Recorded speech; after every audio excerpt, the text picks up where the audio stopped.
아멘.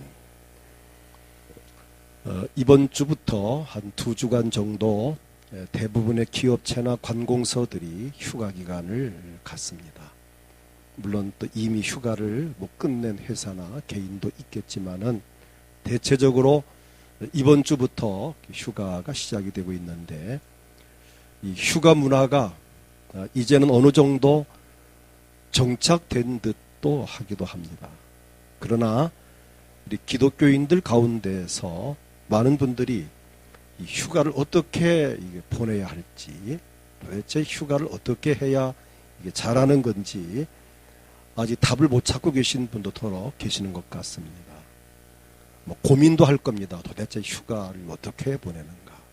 과연 휴가에 대한 이 성도의 올바른 자세를 오늘 본문을 통해서 함께 은혜를 나누기 원합니다. 첫째로 이 휴가의 의미입니다. 휴가의 그 사전적 의미를 보게 되면 학업 또는 근무를 일정한 기간 동안 쉬는 일 또는 그 기간을 의미합니다. 쉬는다고 보면 되겠어요. 근데 한문으로 보면 그 휴자가 쉴 휴자입니다. 쉬다, 그치다, 그만두다라는 그런 뜻이 담긴 글자입니다. 그리고 결을 가짜인데 결을 혹은 틈, 느긋하게 하다. 자, 그런 뜻을 가지고 있습니다. 또 여유 있게 지내다. 그런 뜻을 가진 결을 갖자 합쳐서 휴가. 자, 이게 쉬는 것과는 좀 반대로 바쁘다, 정신이 없다라는 그 바쁘다는 말의 그 한자를 바쁠 망자를 사용합니다. 이 말은 조급하다, 겨를이 없다 그런 뜻을 갖고 있는데, 원래 이 바쁠 망자를 보면은 마음, 심, 변에 망할 망자가 더해져 있습니다. 좀 특별한 글자입니다. 그래서 마음이 바쁘면 망한다 그런 뜻이 담겨져 있습니다. 그 글자의 그 파자풀이를 해보면은 그런 뜻이 담겨져 있습니다. 이에 변해서 쉼을 뜻하는 한자 쉴 휴자는 사람인 변에 나무 목자를 이렇게 씁니다. 아주 재밌는 글자입니다. 그래서 휴가라는 말은 사람이 나무가 우거진 한적한 곳에서 느긋하게, 결을 갖자 느긋하게 지나는 것을 바로 휴가다. 나무 밑에 가서 한적한 곳에 가서 쉬는 것이 휴가다. 저는 늘 이렇게 나무 밑에 살고 있습니다. 창문 열면은 소나무들이 쫙 있고, 공원 쪽에 나무가 쭉 있고, 이쪽도 나무가 있고, 우리 교회 마당에도 또 저렇게 또 나무가 있고, 동서사방 나무가 있어서 저는 늘 나무 밑에서 저 날마다 휴가를 보내고 있습니다. 자, 휴가라고 하면 이 직장이나 학교, 군대 등에서 또 근무나 학업을 일정 기간 쉬는 것을 말하는데, 자, 국가에서 지정한 근로기준법에 준한 법정 휴가가 있고, 또 회사와 근로자의 관의 관계를 맺은 약정 휴가도 있습니다. 근데 성경에도 이 휴가를 언급하고 있습니다. 엿새 동안 힘써 일하고 안식일을 지키라. 바로 오늘 이 주일이 하나님이 우리 모두에게 허락하신 공식적인 휴가입니다. 아멘. 창세기 2장 3절을 보게 되면 하나님이 그 일곱째 날을 복되게 하사 거룩하게 하셨으니 이는 하나님이 그 창조하시며 만드시던 모든 일을 마치시고 그날에 안식하셨음이니라. 하나님께서도 엿새 동안 창조하고 하루를 쉬셨고, 우리에게도 안식일을 지키면서 쉴 것을 말씀하셨습니다. 그래서 사실은 오늘 저나 여러분은 오늘이 바로 쉬는 날인데, 하나님 앞에 와서 영적으로 예배하며 감사하며 또 복을 받는 이 특별한 시간을 지금 갖고 있습니다.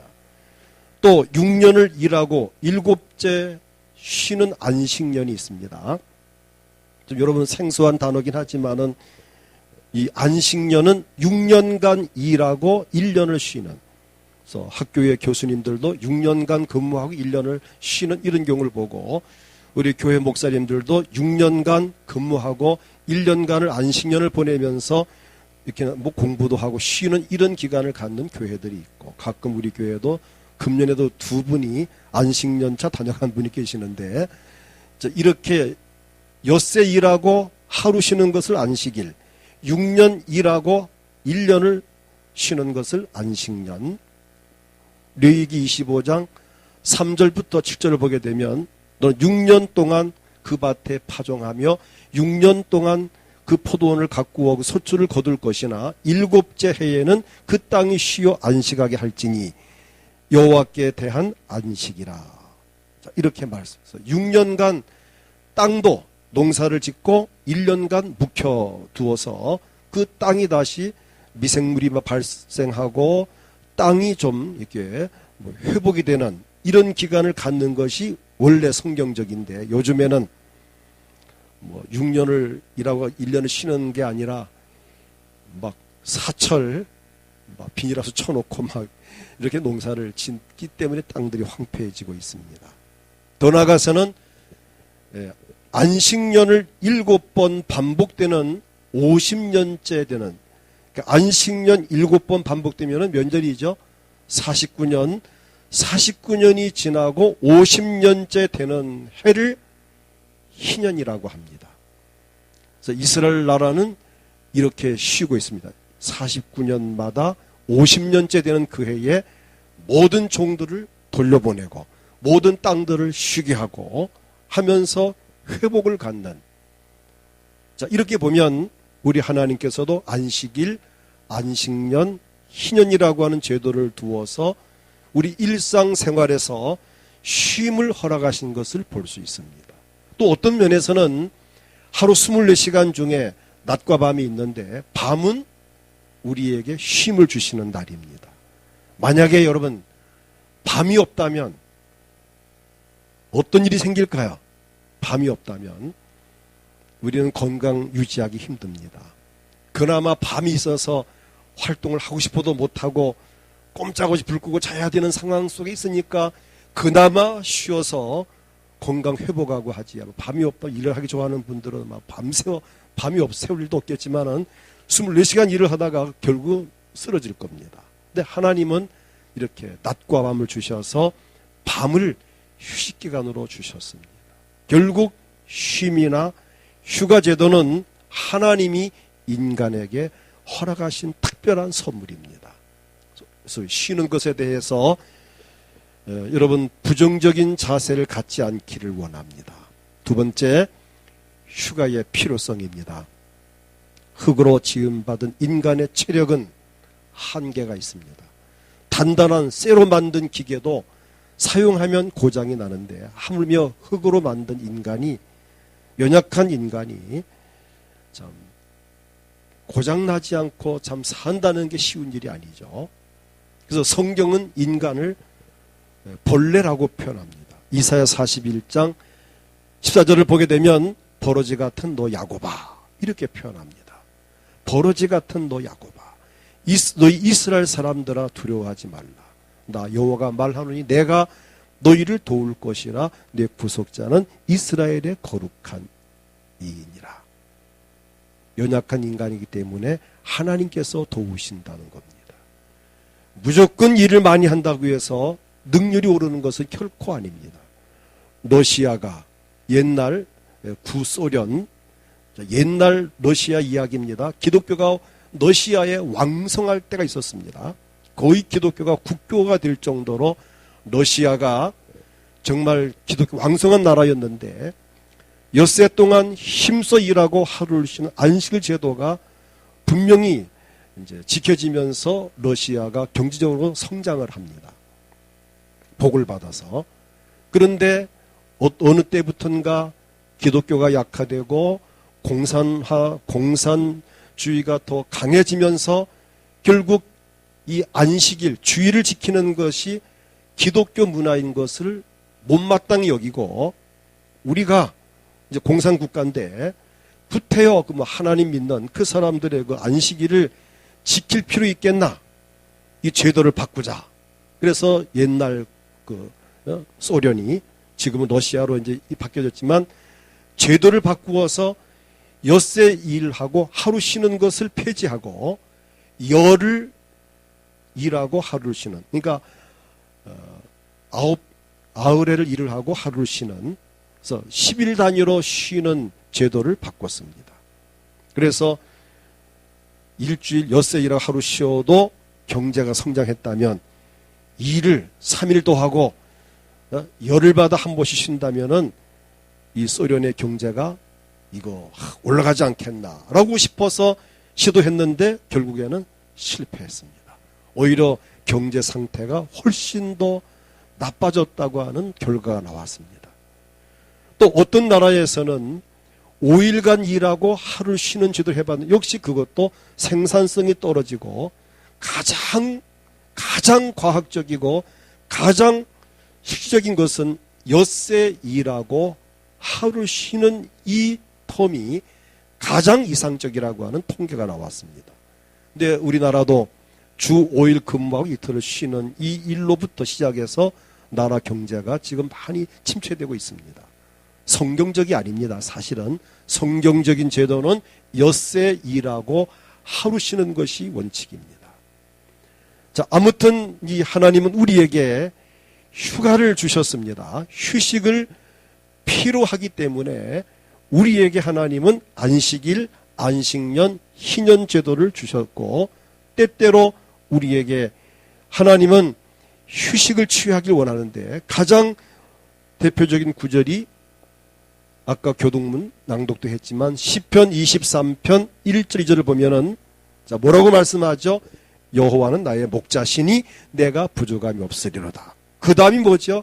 그가 나를 푸른 초장에 누이시며 쉴만한 물가로 인도하시는도다. 이게 하나님의 우리를 향한 하나님의 속마음입니다.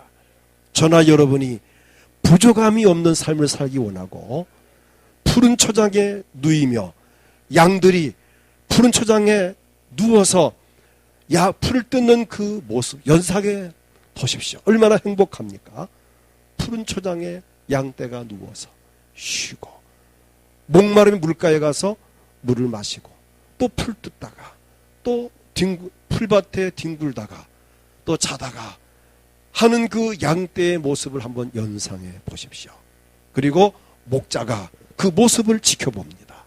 양떼들이 안전하게 풀을 뜯도록 목마를 때 물을 마시도록 늑대나 일이나 사자 같은 것들이 양을 물어가지 못하도록 하나님 목자가 되셔서 그 양떼를 지켜주시듯 오늘 하나님은 저나 여러분이 이 땅에 살면서 막 쫓기고 불안하고 시달리고 막 정신 못 차리게 사는 그걸 원하지 아니하시고 어떻든 저나 여러분이 안정을 찾고 평안을 누리면서 행복한 삶을 살기를 원하십니다.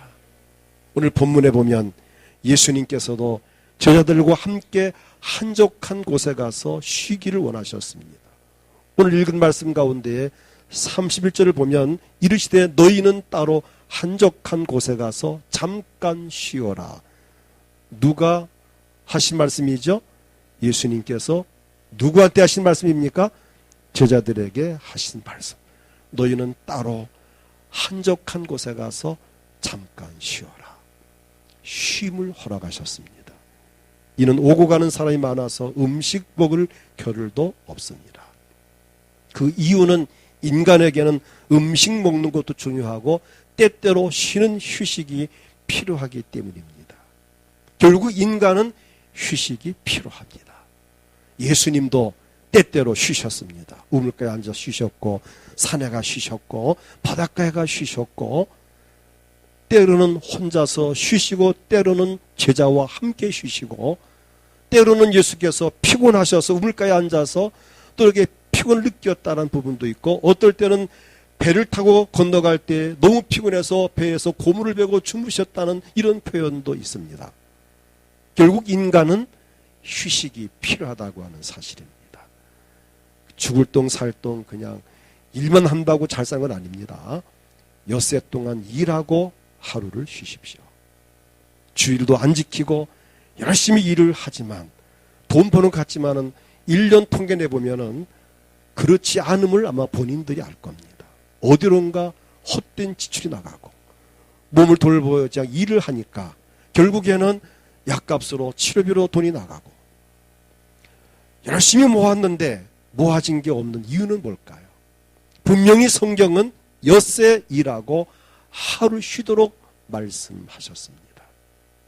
이 휴식 제도를 성경 가운데에서 찾아서 누릴 수 있기를 원합니다. 세 번째로 휴가에 대한 올바른 이해입니다. 휴가에 대해서 아직도 부정적인 견해를 가진 사람들이 있습니다. 휴가를 갖는 것을 죄라도 짓는 것처럼 생각되는 사람도 있습니다. 절대로 휴가가 죄가 아닙니다.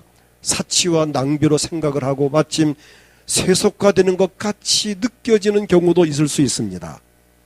그러나 어떤 의미에서는 이 휴가는 하나님의 창조 원리에 순응하는 것으로 보아야 합니다. 하나님은 우리가 건강하게 살면서 쉼을 얻기를 원합니다. 그래서 마태복음 11장 28절에 보면 예수님 말씀하시기를 수고하고 무거운 짐진 자들아 다 내게로 오라 내가 너희를 쉬게 하리라. 우리 주님도 저나 여러분을 쉼을 주기 원합니다. 휴가를 갖는다고 해서 영성이 떨어지거나 세속화되는 것은 결코 아닙니다. 오늘 본문에 이어지는 내용을 보십시오. 오늘 본문 마가복음 6장 34절부터 44절까지의 그 사건이 무슨 사건이죠? 오병이어의 사건입니다. 보리떡 5개와 물고기 2마리를 가지고 5,000명을 먹이고 남는 놀라운 정말 사건이 벌어졌습니다. 근데 중요한 것은 이 오병이어의 기적이 일어난 그 시점이 언제냐라고 한번 감을 잡아본다면 깜짝 놀랄 겁니다. 아까 제가 말씀을 30절부터 34절까지 읽었습니다. 그 읽은 내용이 뭐죠? 예수님과 제자들이 뭘 하러 가는 거죠? 휴가를 가는 겁니다. 배를 타고 한적한 곳에 가서 우리 쉬자. 휴가 날짜를 정하고 휴가 기간을 정하고 휴가 장소를 정하고 분명히 결정하고 예수께서 먼저 가셔서 쉬고 있었습니다. 제자들 보고 이리로 오라 하고 있는 상황입니다. 그런데 그 휴가 현장에 누가 몰려옵니까? 많은 사람들이 몰려왔습니다. 야, 예수님이 여기 계시는구나, 어디 계신다더라 하면서 소문 내가지고 많은 사람이 막 몰려와서 모인 그 숫자가 남자만 5,000명입니다. 휴가 현장에. 근데 그 현장에서 주님이 보리떡 5개와 물고기 2마리를 가지고 축복하고 떼어줄 때에 기적이 일어났습니다.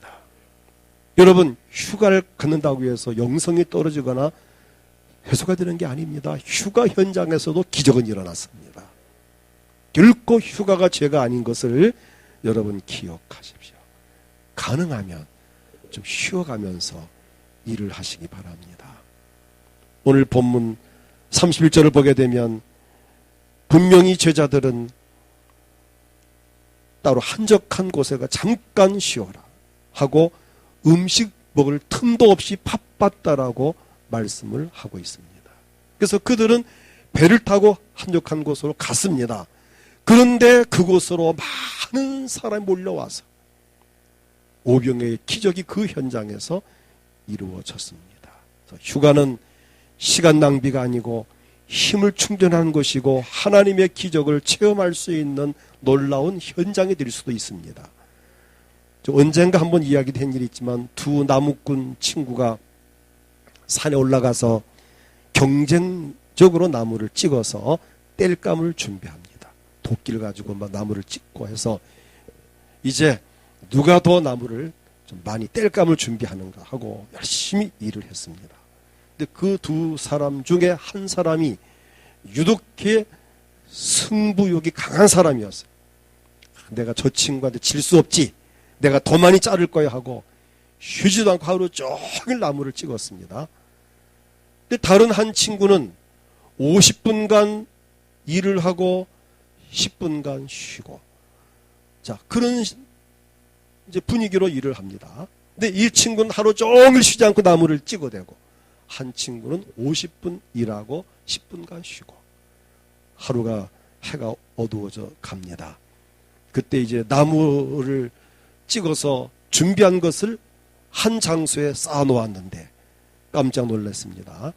하루 종일 쉬지 않고 일하는 사람이 훨씬 나무가 많아야 되는데 훨씬 나무 분량이 적고 50분 일하고 10분 쉰 그 사람이 훨씬 나무가 더 많은 것을 보고 충격을 받습니다. 야, 이 친구야, 내가 볼 때 너는 자주 쉬던데 나는 쉬지 않고 일했는데 어떻게 된 셈이 내가 찍은 나무는 이거밖에 안, 넌 이렇게도 많으냐라고 물었습니다. 그때 그 친구가 하는 이야기가, 나는 10분 쉴 때마다 도끼날을 갈았다. 난 10분 쉴 때마다 도끼날을 숫돌에 갈았다는 겁니다. 쉬면서 쉬기도 할 겸 도끼날도 갈고, 그러니까 도끼가 날이 서서 한 방에 찍으면 나무가 쓰러지는. 근데 이 친구는 쉬지 않고 계속 일하니까 도끼날이 무뎌져 그걸 가지고 고생하고 찍었지만은 결과는 훨씬 좋지 않았다고 하는 사실입니다. 휴식은 절대 손해가 아닙니다. 아멘. 우린 물론 휴가지에서 이성을 잃을 정도로 세속적인 놀이 문화에 빠진다면 문제가 되겠죠.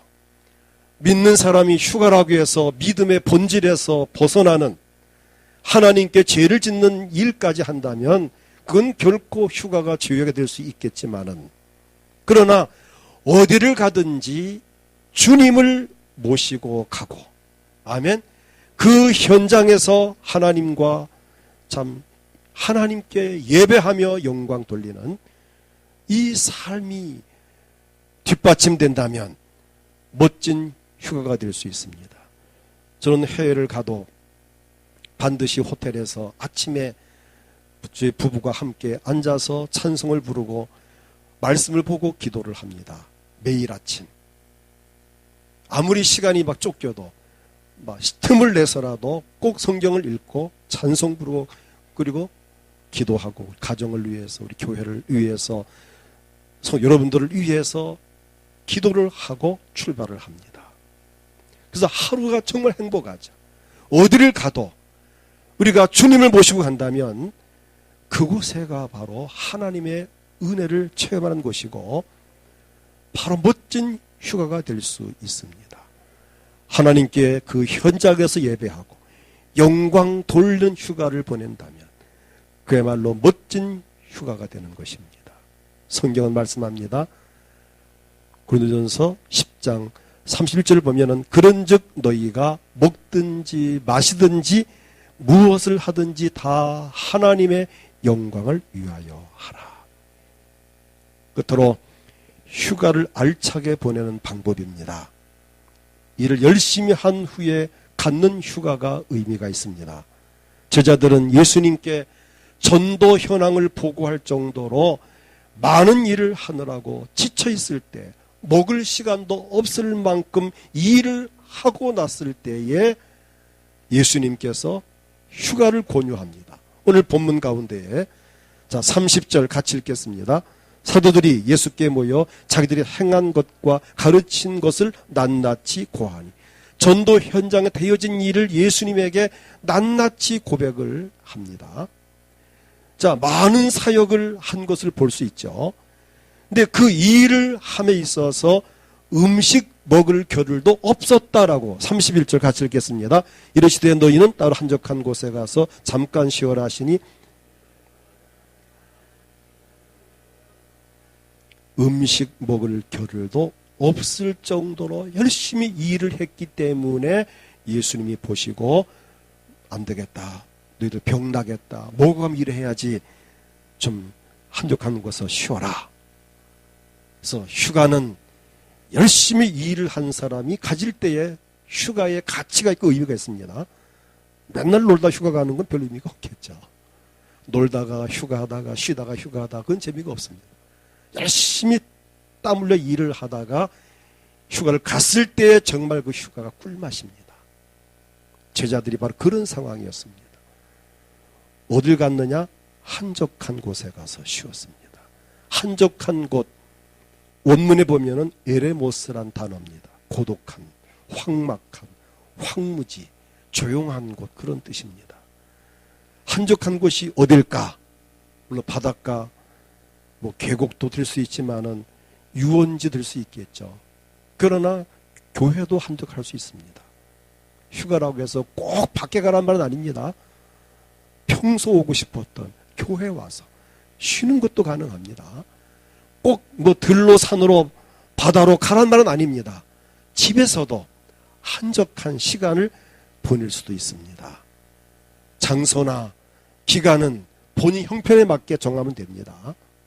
오늘 본문 가운데는 한적한 곳에 가서 쉬라고 말씀을 합니다.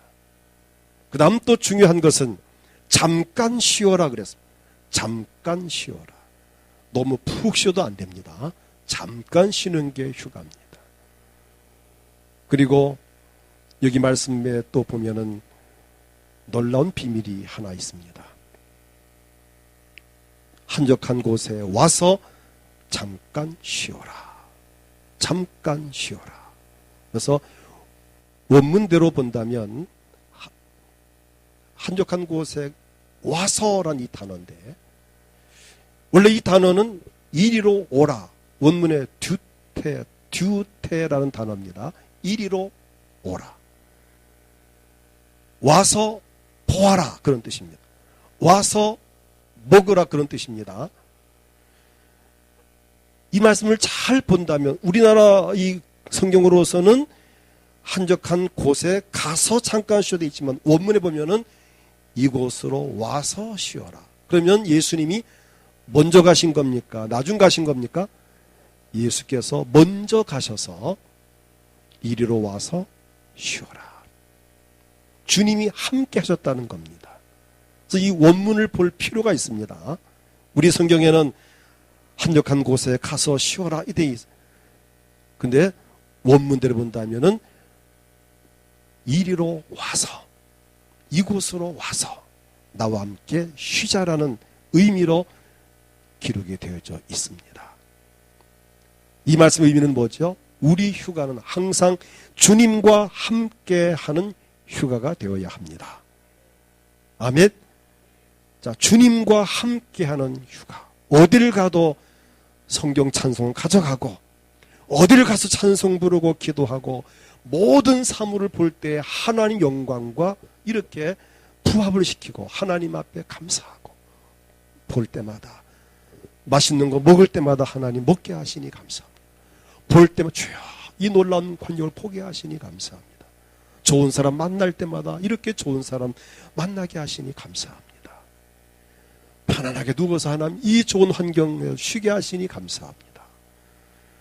자, 이런 컨셉을 가지고 여행을 한다면 여행 후에 믿음이 한층 더 또 업데이트가 될 수 있을 것입니다. 아멘. 휴가하고 나서 믿음이 떨어졌다면 그건 뭔가 휴가를 잘못 보낸 걸 겁니다.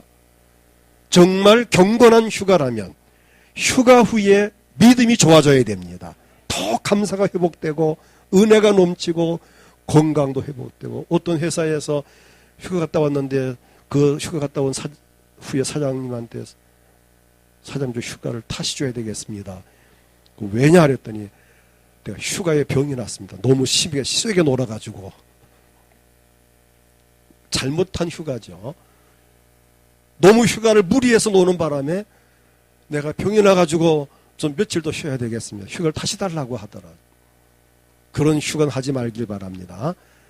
너무 세게 놀다가 병 나면 안 간 것만 못합니다.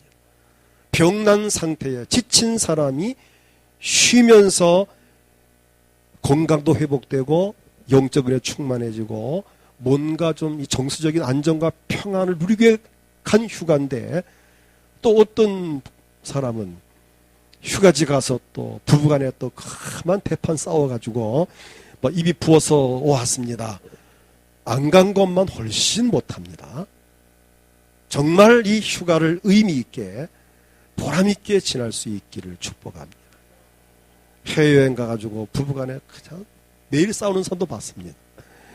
뭐 살라면 못 사게 하고 할라면 못하게 하고 거기까지 가서 그냥 하지 마 간섭하고 그래서 내가 볼 때 도대체 저 사람들 뭐하러 온 건가 싶을 정도로 그 사람 다른 사람까지도 그냥 분위기가 좀 어수선한 이런 휴가는 안 하는 것이 100번 낫습니다.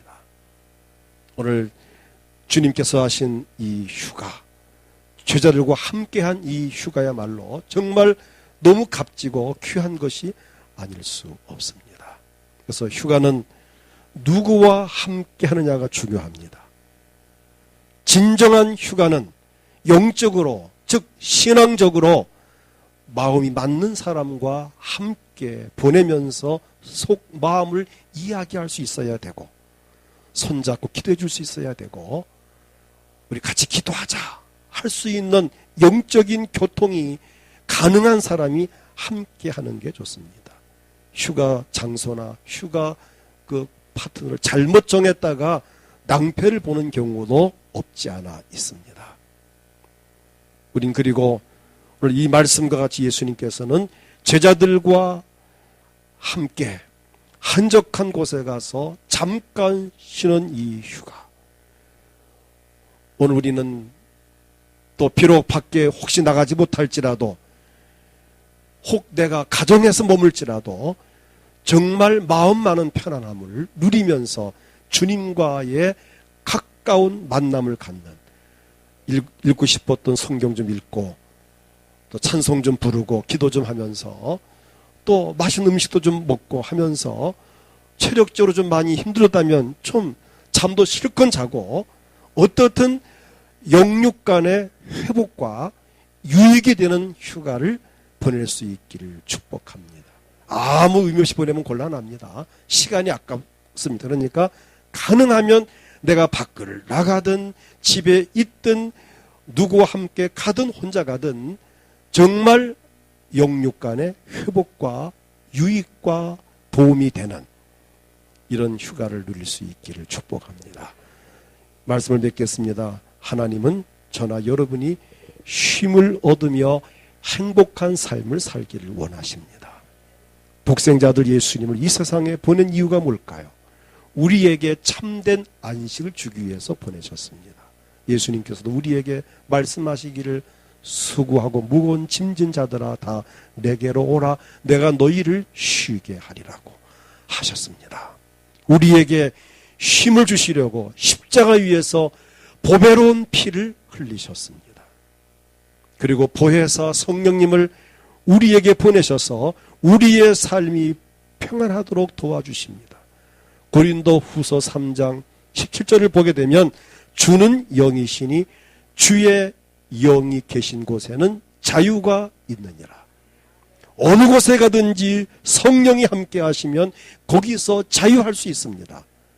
우리가 성령의 도우심 가운데에서 평안하게 자유와 안식을 누리면서 예배하도록 복된 주의를 허락하셨습니다. 그래서 오늘도 이처럼 우리가 참 이 무더운 여름날 또 아마 대한민국에서 우리 교회만큼 시원한 교회가 또 있을까 할 정도로 춥다고 할 정도로 우리 교회는 시원합니다. 우선 주변 환경이 있다는 기온이 좀 다른 지역보다 좀 낮아요. 그래서 저 들어오면은 기온이 낮습니다. 뒤에 숲이 우겨져 있죠. 앞에 공원도 이제 교회가 절반은 이제 묻혔지만은 막 나무가 되게 많아서 정말 산소량이 풍부하고 정말 도시 속에 이런 교회가 정말 찾아보기 어렵습니다. 또 우리 교회 안에도 추울 만큼 이렇게 참 시원함을 느끼면서 이렇게 하나님 앞에 우리가 찬송하고 예배하고 기도한다는 것이 얼마나 행복한 일입니까? 이러한 그 쉼은 하나님의 선물입니다. 매주일마다 이 성전에 예배하면서 영성 회복되고 육체의 건강 회복되고 정말 주 안에서 교제하면서 행복한 삶을 살고 이번 또 휴가 기간도 가능하면 의미 있게 보람 있게 정말 가치 있는 휴가를 보낼 수 있기를 축복합니다. 이제 나같이 합심해서 기도할 때 하나님, 오늘 하나님은 저나 여러분이 안식을 누리기 원합니다. 불안하고 쫓기고 고독하고 쓸쓸하고 답답하고 두렵고 이것은 주의 뜻이 아닙니다. 하나님은 저나 여러분 마음이 편안하고 안정되고 행복하고 즐겁고 날마다 주 안에서 참 기쁨을 누리는 삶, 이것 때문에 주님이 오셨고 이것 때문에 십자가 위에서 보혈을 흘리셨고 이것 때문에 우리에게 말씀을 보내시고 성령을 보내시고 또 지금도 이것 때문에 오늘 이 자리에 우리를 불러주셨습니다. 하나님, 오늘도 행복하지만 이번 한 주간도 또 이번 휴가 기간도 정말 이 여름도 행복하고 즐거운 여름을 보내게 하시고 남은 여생 행복한 삶을 살다가 영원한 천국에 들어가서 참된 휴식을 취하는 행복을 누릴 수 있는 우리 모두가 되어지게 하옵소서. 주님을 크게 부르고 합심해 기도하겠습니다. 주여.